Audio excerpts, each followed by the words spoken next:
Le salaire est la somme d'argent que le capitaliste paye pour un temps de travail déterminé ou pour la fourniture d'un travail déterminé.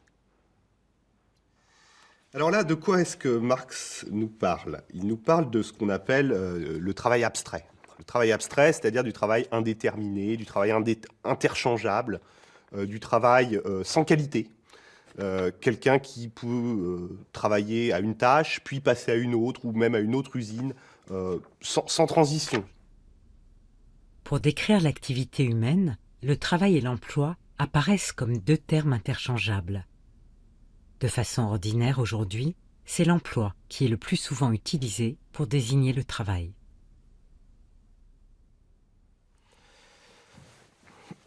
Travail et emploi renvoient à deux conceptions qui ne sont pas identiques, me semble-t-il.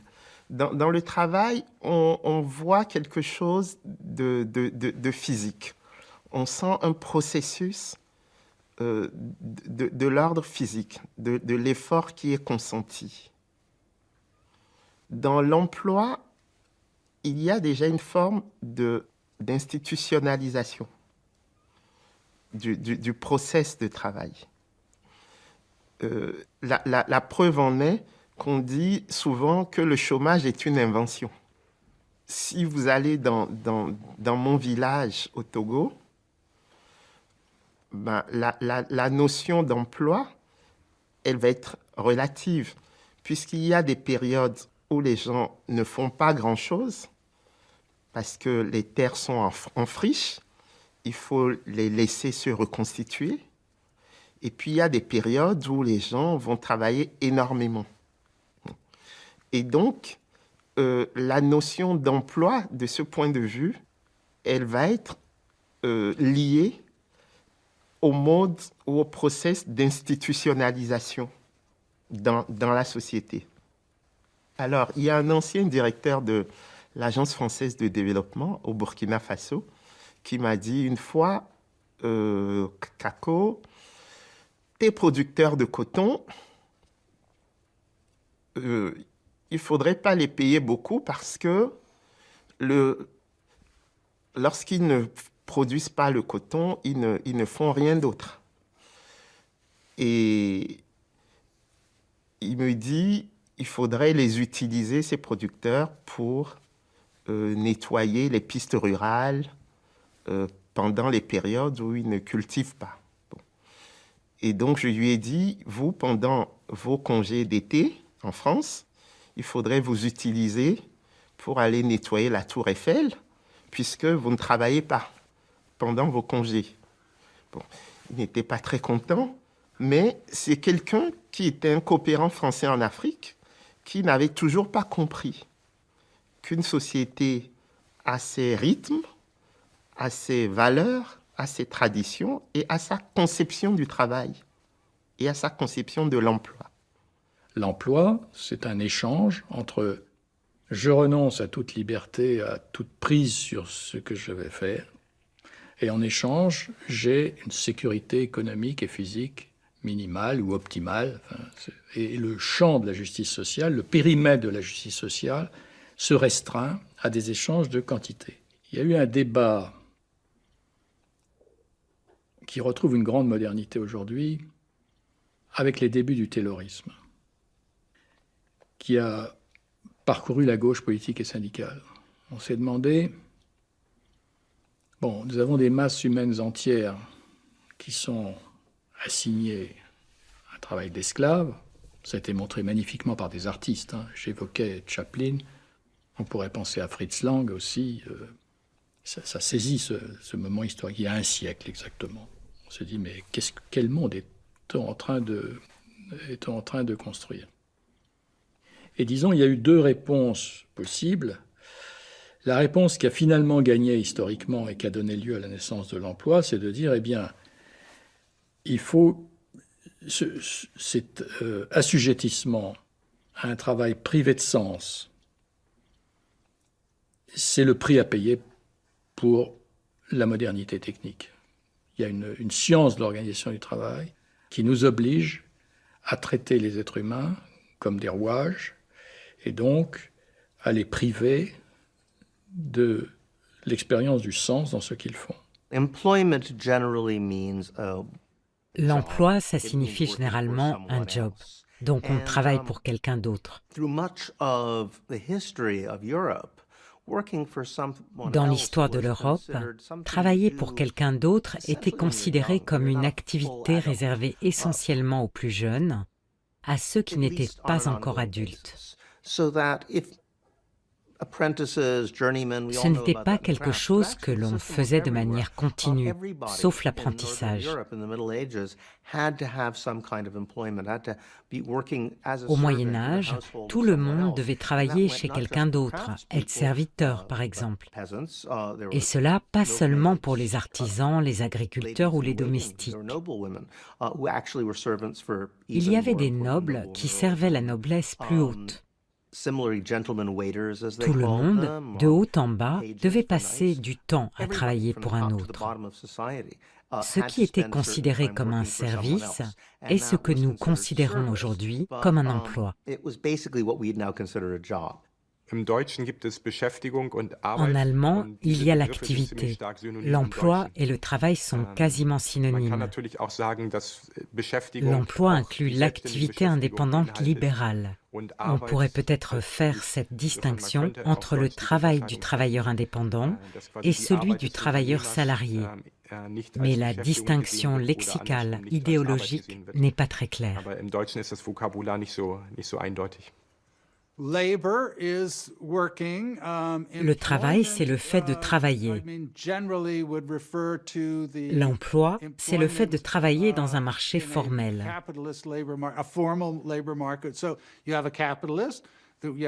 Il y a un capitaliste, il y a un travailleur, il y a un accord professionnel formel selon lequel le travailleur va travailler 8 heures pour un salaire donné. Vendre des boîtes d'allumettes dans la rue, c'est du travail, ce n'est pas de l'emploi. Ce que l'on veut, c'est avoir un emploi. Voilà. Et on se préoccupe moins de la question travail. On veut, pour être dans la société, pour avoir des revenus, parce qu'on est stigmatisé lorsque on n'a pas d'emploi, eh bien, on cherche à avoir un emploi en oubliant la dimension travail, ce que peut être la signification du travail que l'on effectue, ou bien les conditions de travail dans lesquelles on va réaliser cette relation d'emploi. La définition de l'emploi de l'OIT, l'Organisation internationale du travail, part du principe que quelqu'un qui est rémunéré plus d'une heure par semaine est employé. Pour moi, c'est une blague. Quelqu'un qui distribue les journaux le matin, on ne va pas me dire qu'il est employé. Ce n'est pas un travail qui lui permet de nourrir sa famille. C'est une astuce pour dorer la pilule. De plus en plus de personnes sont censées être employées, mais sont en fait au chômage. On les a éliminées de la statistique afin que les chiffres soient plus présentables. En Allemagne, le parti au pouvoir prétend qu'on est au plein emploi, mais ce n'est pas vrai. Nous entendons souvent parler d'emploi, tous les jours, en lisant le journal, en écoutant la télévision, parce que l'emploi auquel on fait référence là, ça n'est pas le travail, c'est l'emploi au sens macroéconomique. C'est-à-dire que ça permet effectivement de parler de politique de l'emploi, niveau de l'emploi, etc., etc. Or, dans ce cas-là, on fait référence à quelque chose qui, si on réfléchit, n'est pas, à proprement parler, un emploi individuel, mais une somme d'emplois. Du point de vue macroéconomique, l'emploi, c'est une statistique. D'accord, c'est le nombre de personnes qui, à un moment donné du temps, occupent une position, ont effectué un travail sur une période de temps donnée, par exemple. D'accord, donc on dira qu'on est au plein emploi s'il n'existe pas ou s'il existe peu de personnes qui sont censées travailler, cherchent un emploi à un moment donné du temps et n'en trouvent pas. D'accord, donc ça, c'est l'emploi. Mais effectivement, c'est pas le travail. Alors il y a cette inversion lexicale qui, à mon avis, que j'ai jamais pu m'empêcher de voir comme un symptôme du déni qu'opère le discours de la théorie économique, le discours de la science économique. C'est que dans la vie ordinaire, les gens demandent un emploi. Et dans la théorie économique, les salariés offrent du travail. Donc tout est mis cul par-dessus tête. Pendant l'ère industrielle, les conditions de l'emploi se sont codifiées et d'une certaine manière ossifiées. En mai 68, notamment en France, les salariés réclament plus de liberté et d'initiative. Si on a une forme de travail qui est en permanence interchangeable, une forme de travail qui n'a pas de qualité, qui est du travail sans qualité, du travail que n'importe qui peut faire et qu'on peut aller faire n'importe où, finalement. Il semblerait que ce travail-là, ça correspondait bien au temps industriel. Ça correspondait bien à une période qui va, je ne sais pas, disons du début du 19e siècle peut-être jusqu'aux années 1900, 1960. Au moment où on va avoir à la fois une production et une consommation de masse. Et puis, on a eu tout un discours à partir des années 1970, tout un discours autour de la différenciation du produit. C'est-à-dire qu'on ne va plus produire des 2 chevaux grises en série avec toutes les mêmes options, mais tout un tas de produits qui vont être différenciés en fonction des goûts du consommateur. Et que ça va amener également la différenciation des tâches de l'ouvrier. L'ouvrier va pouvoir être plus polyvalent. C'est tout le discours autour non plus du taylorisme, du travail parcellisé à la tâche, mais du toyotisme. C'est-à-dire que les ouvriers vont pouvoir changer de tâche, on va avoir des contrôles de qualité, on va remonter la chaîne du travail, etc. Et puis, avec l'arrivée des nouvelles technologies dans les années 80-90, on a encore un discours autour du travail qui se requalifie, au sens où on va avoir besoin de personnes très hautement qualifiées qui vont pouvoir appliquer leurs compétences à des outils complexes. Autour de 68, dans tous les pays occidentaux, mais particulièrement en France, où il y a eu quand même 3 semaines de grève générale avec occupation d'usines, il y a eu une remise en cause globale des règles du jeu taylorien, fordien dans les entreprises. Et ce qui était intéressant, c'est que a émergé, sous le slogan par exemple de ne pas perdre sa vie à la gagner, une volonté de la part des travailleurs de pouvoir s'épanouir et se réaliser dans le travail, de pouvoir justement y mettre du sien tout en étant reconnu pour les qualités qu'on mettait dans son travail. Et donc les salariés, surtout les ouvriers, demandaient de la dignité, mais un peu plus d'autonomie, plus de liberté au travail, plus de reconnaissance pour les qualités mises dans le travail et la qualité de l'engagement.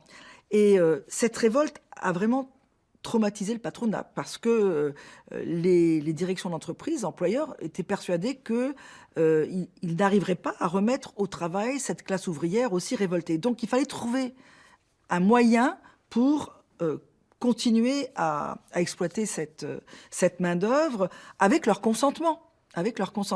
Et a émergé véritablement un nouveau modèle managérial qui s'est fondé sur un socle très intéressant de leur point de vue d'employeur, c'est de procéder à une individualisation de la gestion des salariés et de l'organisation de leur travail. Et ça, c'était un véritable cheval de Troie, parce que, évidemment, ça permet d'inverser le rapport de force qui s'était manifesté de façon tellement défavorable, mais en même temps, le patronat a développé toute une rhétorique pour dire, un petit peu comme De Gaulle disait à l'époque, « Je vous ai compris », il a dit, « Nous avons compris ce que vous voulez. Vous voulez, vous les salariés, de la liberté, de l'autonomie, de la reconnaissance, de la dignité. nous allons vous la donner. Mais ça passe nécessairement par une individualisation. Et donc, on a vu arriver toute une série de dispositifs apparemment anodins, comme par exemple les horaires variables, qui voulaient dire en fait une attaque en règle des collectifs, parce que si on n'embauche pas à la même heure, on ne prend pas les pauses à la même heure, on ne déjeune pas à la même heure, on ne sort pas ensemble, donc ça déstabilise un peu les collectifs, de la même manière que la rotation des tâches, pour introduire de la variété. Mais ça veut dire qu'on n'est plus côte à côte dans l'atelier et qu'on n'a plus ce sentiment de partager un destin commun dans l'entreprise. Et puis après, il y a eu l'individualisation des primes, tout naturellement. Écoutez, si vous voulez qu'on vous reconnaisse à vos réelles qualités, il faut bien qu'on distingue et on va récompenser ceux qui ont le meilleur engagement dans le travail, ceux qui sont les plus efficaces, les plus inventifs. Puis après, il y a eu l'individualisation des salaires. Et on sortait de cette équation à travail égal, salaire égal.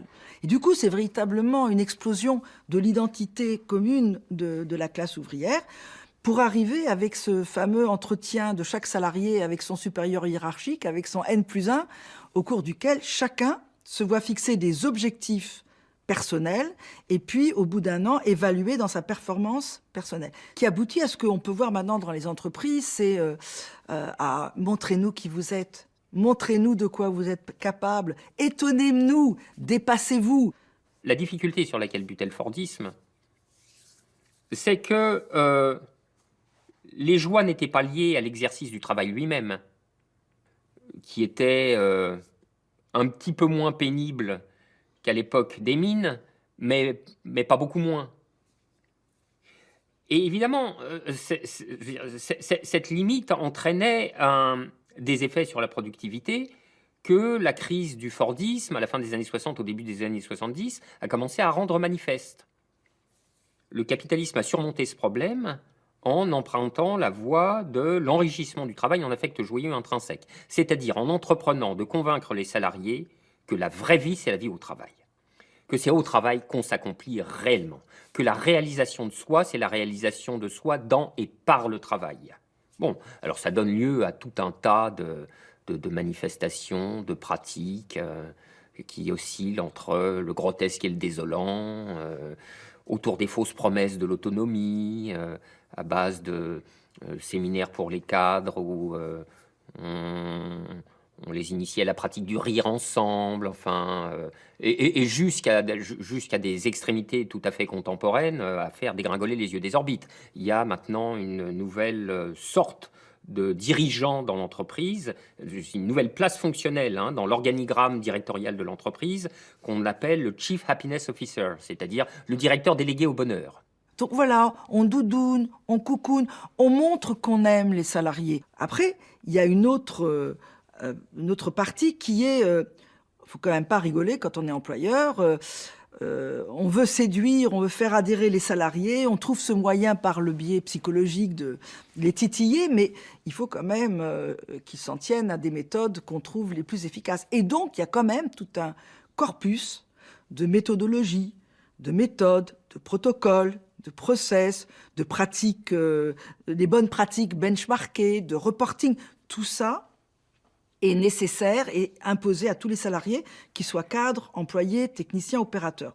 Et là, on voit qu'on rentre déjà dans des dimensions éminemment contradictoires au sein du modèle. Parce que d'un côté, on vous dit, on compte sur ton intuition, ton intelligence, tu dois te dépasser, tu dois être excellent, montre-nous tout ce dont tu es capable. Et puis d'un autre côté, oui, mais alors attention, tu vas faire comme on va te dire, notamment comment ont pensé pour toi les cabinets d'experts internationaux qui ont défini les procédures, les protocoles et qui vont te dire comment toi, quel que soit ton degré de formation, d'intelligence, tu dois travailler. Car évidemment, les fausses promesses tiennent à peu près quand tout va bien, par temps ordinaire.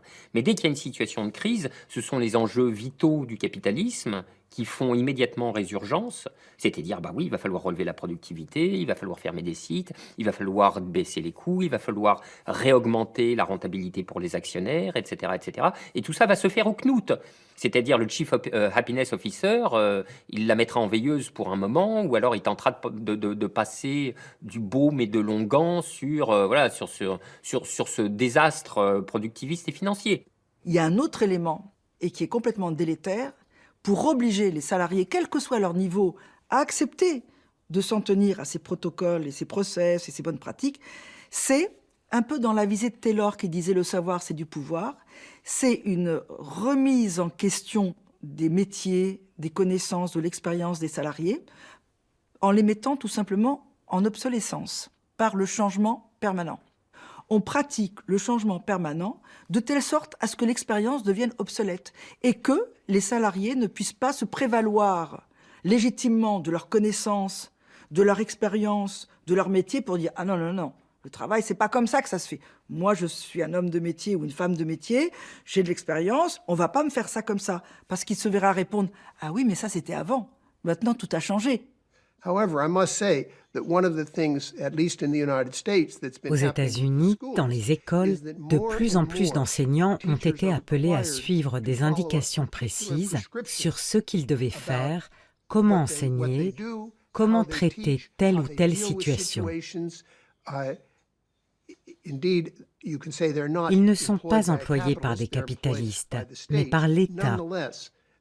On trouve là toutes les caractéristiques d'une relation employeur-employé dans une entreprise privée. La façon de travailler du secteur privé s'est répandue dans le secteur public. On fait ce qu'on nous dit de faire. En fait, notre capacité à faire usage de notre jugement, avoir de la créativité, a tendance à être combattue. On perd le contrôle, le pouvoir sur ce qu'on fait. Et l'idée, c'est que les salariés se raccrochent à toutes ces procédures, ces protocoles, comme à des bouées de sauvetage, parce que en réalité, ils sont dans un univers où tout bouge tout le temps. On restructure les départements et les services sans arrêt, on recompose les métiers, on change les logiciels, on externalise puis on réinternalise des activités, on impose une mobilité systématique à la hiérarchie intermédiaire, on fait des déménagements géographiques pour que les gens ne se connaissent plus, ne connaissent plus leurs clients, les services dont ils dépendent, etc. Et bref, tous les repères professionnels basculent et les salariés se trouvent plongés dans ce que moi j'appelle une précarité subjective.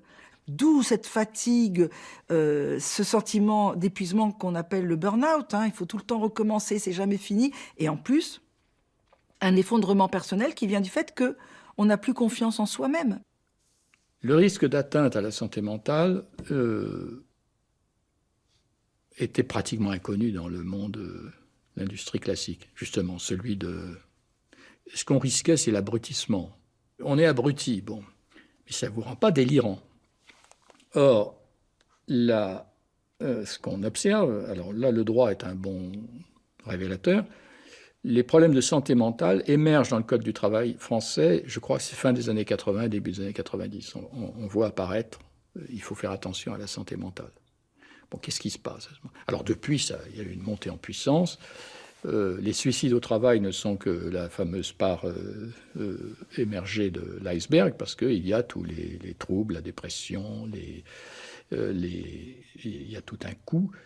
Et des statistiques sont très impressionnantes. Je crois que c'est en janvier 2018, les statistiques de l'assurance maladie en matière d'accidents professionnels en France, on voit une très légère baisse des accidents déclarés et maladies professionnelles. Et une multiplication par 7 des affections psychiques en 5 ans. Par 7 en 5 ans. Donc, nous sommes face à des modes d'organisation du travail qui créent de la souffrance mentale, dans toutes les organisations. Et ça, c'est quelque chose qui est construit comme une stratégie, parce que moi, j'avais entendu, dans les années 80, deuxième partie des années 90, un responsable de France Télécom, dont on sait ensuite qu'est-ce qu'il en est advenu, me dire... Vous savez, madame, quel est mon vrai boulot? Je dis non, dites-moi. Mon boulot, c'est de produire de l'amnésie. Ah, je dis, bon, ça veut dire quoi? Je suis là pour faire en sorte que les agents, puisqu'à l'époque c'est les agents, oublient les valeurs professionnelles, les valeurs de service du public, les règles du métier qu'ils avaient auparavant, parce qu'on va amorcer un virage commercial, qu'on va totalement transformer l'entreprise. Et donc, je veux faire table rase de tout ce qu'ils ont dans la tête, pour qu'ils soient réceptifs à toutes les nouvelles manières de travailler qu'on veut leur voir prendre. Je dis, oui, mais comment on fait pour créer de l'amnésie? Il m'a dit, madame, c'est très facile. Il faut secouer le cocotier en permanence. Je dis, ça veut dire quoi? Bouger Alors, à l'époque, il me disait les faire sortir de leur routine, de leurs habitudes, de leur réseau de complaisants. Il faut bouger les choses, parce que de cette façon-là, ils seront perdus un peu et seront bien contents de nous écouter et de nous suivre quand on leur dira comment il faut travailler. Est-ce que le travail aujourd'hui a été une montée en compétences? Est-ce qu'il a été une montée en polyvalence? Eh bien, peut-être pas, en fait. Peut-être que les nouvelles technologies, le travail qu'on doit leur appliquer, soit il est inexistant, puisque ce sont des algorithmes qui vont produire le travail, soit finalement, il est du pur travail abstrait, c'est-à-dire n'importe qui peut le faire. N'importe qui peut faire des PowerPoint avec, pour préparer la prochaine réunion de brainstorming où on parlera de la réunion suivante qui aura trait à comment on pourrait faire pour améliorer les process. Donc, une réunionnite sans fin, si vous voulez, avec un travail complètement interchangeable, qu'à peu près n'importe qui aurait le bac pourrait faire, en gros. Et ce travail, finalement, il devient pratiquement dénué de sens. Hein. Donc on en vient à une idée selon laquelle bien, on ne voit pas à quoi il sert. On ne voit pas à quoi il sert, probablement parce qu'il ne sert à rien. Et on est peut-être arrivé, malgré tous les discours autour de la montée en compétences, on est peut-être arrivé à la forme pure du travail abstrait. C'est-à-dire du travail qui ne sert plus à rien, qui ne produit rien, et finalement qui est seulement comptabilisé. Comptabilisé, comme nous le disait Marx, en temps ou en tâches. Le néolibéralisme promeut une forme d'emploi à la fois archaïque et nouvelle, l'auto-entrepreneuriat. Les salariés se transforment en micro-entrepreneurs. À la relation salariale, peu à peu se substitue une relation strictement commerciale.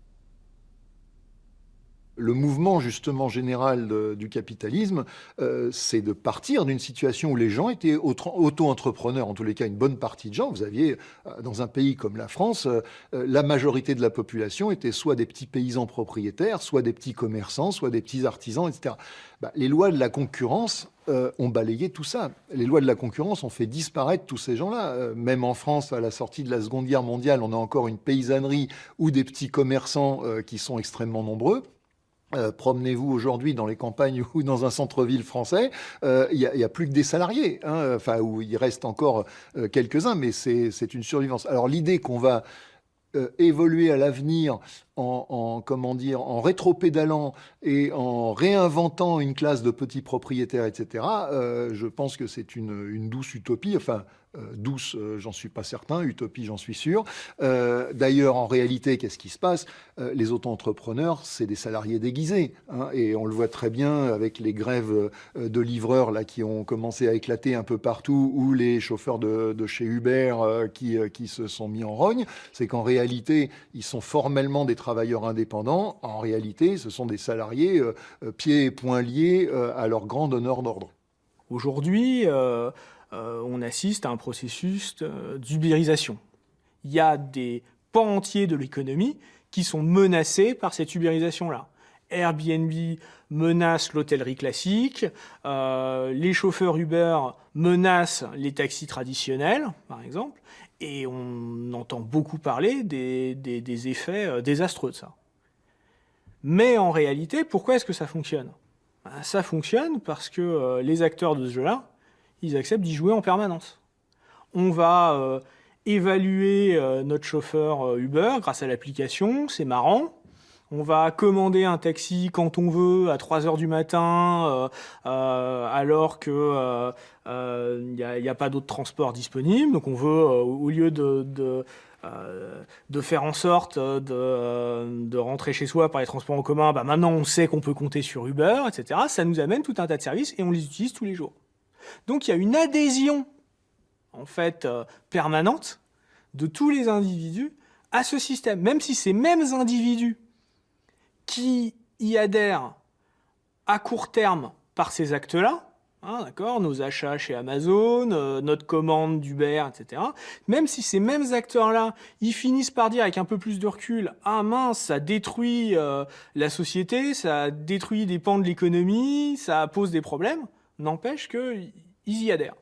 On présente comme un progrès le fait d'aller vers une forme d'articulation un peu commerciale entre des entreprises, d'ailleurs réduites du coup à un cercle de managers un peu étroit, et puis toute une population de travailleurs indépendants qui courent le cachet, qui sautent d'une tâche à une autre, qui passent d'un contrat ou d'un projet à un autre. Ça, cette évolution-là, elle est possible. Pour une partie, elle attrape quelque chose que beaucoup de gens souhaitent. Je vois bien à travers mes enfants, dans la jeune génération, une certaine mobilité, une certaine... Mais pour une autre partie, elle est absolument catastrophique et surtout, elle loupe ce qu'il y a de plus, ce que je perçois de plus intéressant dans les nouvelles dimensions du travail, la dimension coopération et la dimension innovation.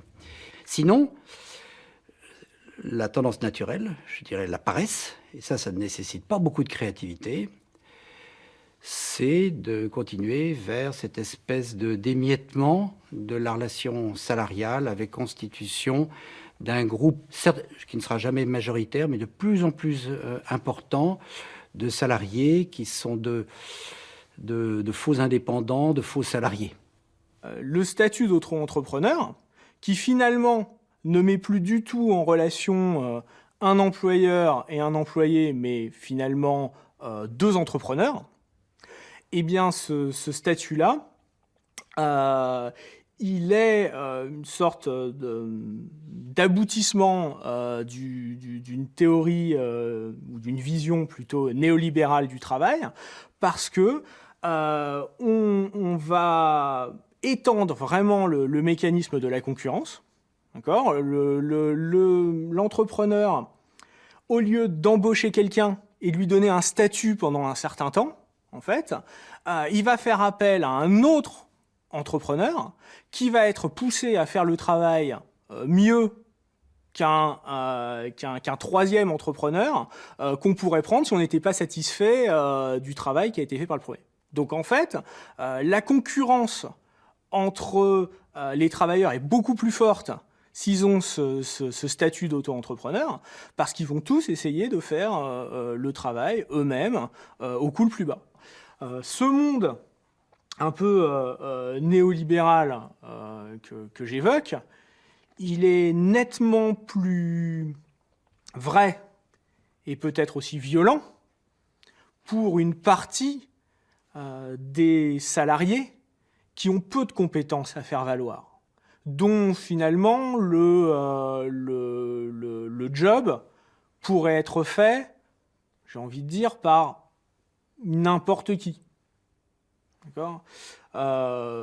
Et effectivement, pour ce type de travail-là, les entreprises vont probablement vouloir se passer de la main-d'œuvre permanente et puis avoir recours à des contractuels, à des auto-entrepreneurs, pour tout un tas de raisons. Il n'est pas peut-être intrinsèque au capitalisme d'avoir les salariés dans l'entreprise. C'est peut-être encore mieux quand la relation avec les salariés est une relation commerciale. Alors, vous voyez, tout ça rend un peu dubitatif quand on décrit un certain nombre d'évolutions en cours, et peut-être qu'un des enjeux actuels, un des grands clivages devant lesquels nous sommes aujourd'hui, c'est là, dans les 10 ou 20 prochaines années, dans le système néolibéral de fonctionnement du marché du travail que nous connaissons, qu'est-ce qui va se passer ? Est-ce qu'on va de nouveau faire sortir une part importante des salariés de l'entreprise ? Ou au contraire, et vous allez deviner quel scénario je privilégie, ou au contraire, est-ce qu'il faut renforcer, consolider, constitutionnaliser la présence des salariés dans les entreprises en leur donnant toute leur place dans le gouvernement de l'entreprise. Encore une fois, l'avenir selon Marx, c'est pas des auto-entrepreneurs, c'est au contraire que l'économie mondiale deviennent une seule grande coopérative. C'est pas de revenir à l'émiettement qui précédait le capitalisme. Au contraire, Marx reconnaissait un rôle progressiste au capitalisme. Il disait, il a construit une économie mondiale. Il a interconnecté toutes les économies nationales. Il a mis fin à l'isolement des provinces. Il a mis fin, etc. L'idée de Marx, c'est pas qu'on revienne en arrière à de petits producteurs émiettés. C'est pas qu'on fasse tourner de la roue de l'histoire à l'envers, c'est au contraire qu'on aille de l'avant et qu'on parte de cette base socialisée d'une économie collective en réalité que le capitalisme a mis en place. Et ce qu'on observe, c'est que le jeune qui se met à son compte, ou bien ça marche très bien, ou bien ça marche pas. Si ça marche très bien, je sais pas, il va se mettre dans je ne sais quel service, informatique, jeux vidéo, je sais pas quoi. Si ça marche très bien, pour faire face à la demande qui va venir vers lui, il va devoir faire appel à d'autres. Et donc, par la force des choses, il devient un petit patron. Puis si ça ne marche pas bien, il va devoir travailler pour d'autres. Donc on voit réapparaître sous des formes, on peut essayer d'éviter la qualification de contrat de travail, mais enfin, volens, nolens, on retrouve des formes de communauté de travail organisées avec un principe d'une certaine hiérarchie. L'évolution économique contemporaine porterait-elle en elle la disparition du travail salarié tel que nous le connaissons? Certains économistes le pensent fortement, d'autres demeurent beaucoup plus sceptiques.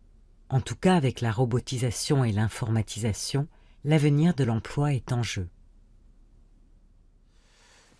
Les trois unités, unité de temps, unité de lieu et unité d'action, qui définissent le travail dans le capitalisme, sont mises à rude épreuve par les différentes innovations auxquelles nous sommes confrontés à l'heure actuelle.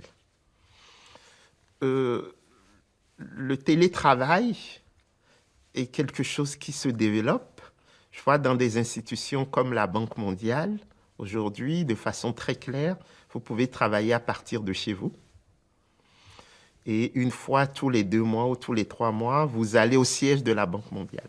Mais vous restez salarié de la Banque mondiale parce que vous avez Internet et vous n'avez plus besoin d'être physiquement présent pour travailler.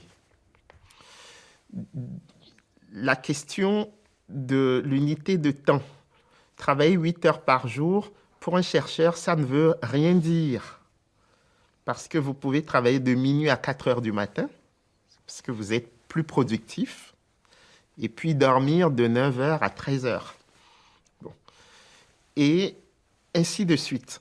Donc, les innovations technologiques nous poussent à repenser le consensus fordien, taylorien fordiste, qui disait finalement qu'il y a 3 unités qui définissaient le travail.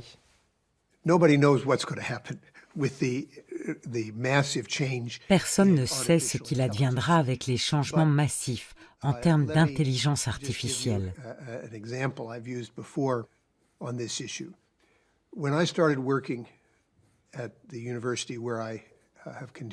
Laissez-moi vous donner un exemple. Quand j'ai commencé à travailler à l'université dans les années 70, on avait un petit département d'une 12aine ou 15aine de membres. On avait 2 secrétaires. 35 ans plus tard, il n'y en avait plus qu'une. Une grande partie du travail que faisaient les secrétaires était effectuée par un membre du personnel. Chaque professeur avait son ordinateur et faisait ce que les secrétaires faisaient avant. J'ai fait une estimation. Il y avait eu probablement 100 pertes de postes de secrétaire à cette époque-là.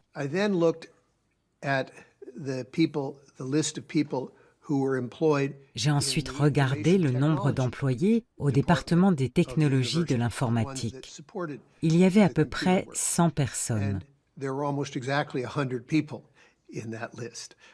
Donc un type de travail avait été remplacé par un autre type. Ce n'étaient pas les mêmes personnes, mais le nombre d'emplois n'avait pas baissé.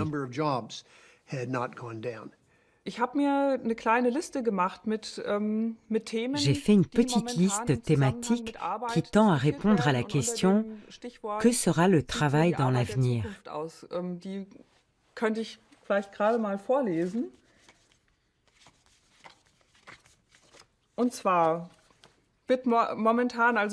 Actuellement, on s'interroge beaucoup pour savoir s'il y aura encore du travail ou si une bonne partie sera réalisée par l'intelligence artificielle, des robots ou autres technologies. Alors, que reste-t-il pour les humains? Quel travail vont-ils faire? Une autre question revient régulièrement, quel temps de travail est nécessaire?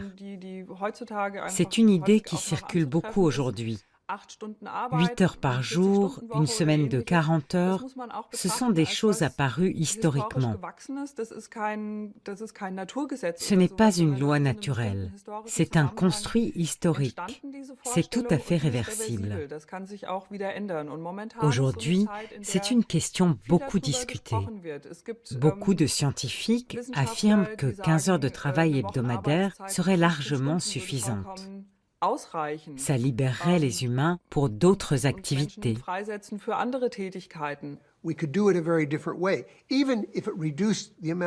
On pourrait faire les choses de façon très différente.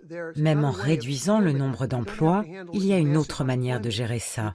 On n'est pas condamné au chômage de masse. On peut simplement réduire le temps de travail. Historiquement, pas dans l'histoire récente, mais depuis 200 ans, il y a une énorme réduction dans le nombre d'heures que la plupart des gens travaillent chaque jour.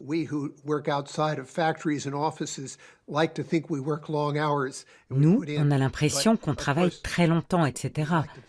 Mais pour un travailleur en usine, si on compare la fin du XXe siècle et la fin du XIXe, il y a une réduction énorme. Et c'est du progrès. Nous pourrions transformer la nature du travail si nous le voulions vraiment. Une grande partie pourrait être éliminée. Une de nos difficultés est d'imaginer quels emplois pourraient disparaître. Aussitôt, on se dit « Oh mon Dieu, ce sera un problème. Qu'est-ce qui va se passer dans la construction, dans les usines? Les gens n'auront plus rien à faire. » Those people will just be sitting around with nothing to do. We assume an economic system, therefore, where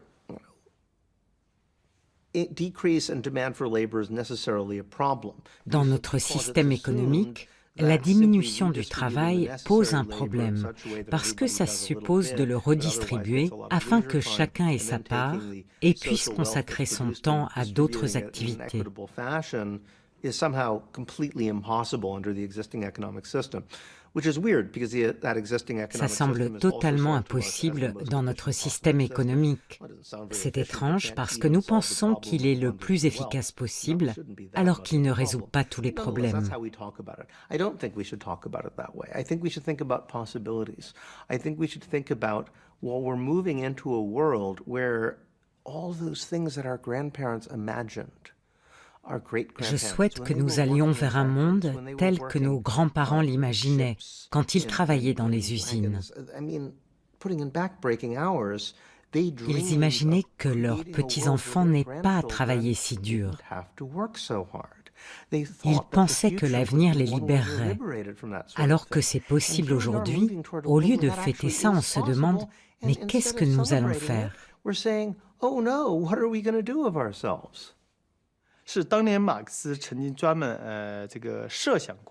Marx avait imaginé que dans une société communiste, le matin par exemple, on allait chasser. L'après-midi, on pouvait travailler dans les champs ou pêcher, et le soir faire des critiques politiques. Là, tout le monde serait libre et aurait un développement complet. Pour beaucoup de gens aujourd'hui, ça paraît impossible à imaginer à cause des problèmes qui se posent. Mais nous sommes convaincus qu'avec le développement de la société, à un certain moment, on n'aura plus besoin de tant de monde pour travailler. Aujourd'hui, on a déjà remarqué que dans le monde entier, du point de vue de la force de travail, 10% environ de la force de travail suffisait à produire les biens dont on a besoin.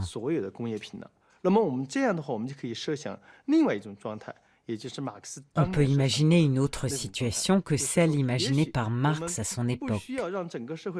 5 ou 10% des gens travaillent et 90% des autres ne sont pas obligés de le faire. On peut consacrer 5 à 10% de notre temps à travailler et tout le monde peut avoir du travail.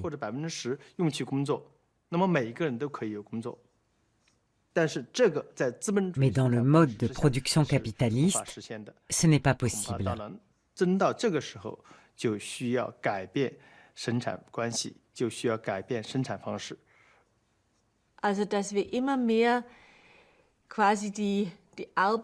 De plus en plus, le travail pénible des périodes antérieures est confié à des machines et dans une perspective plus longue, les personnes qui les créeront seront des ingénieurs. Mais il faudra encore de la main-d'œuvre pour produire le fer, le plastique, les câbles, assembler les robots. Aujourd'hui, ceux qui construisent ces robots sont intégrés dans les entreprises. Mais leur travail est accaparé par les propriétaires des machines et des techniques. Alors, comment parvenir à faire que les gens continuent à tirer un revenu de ces robots?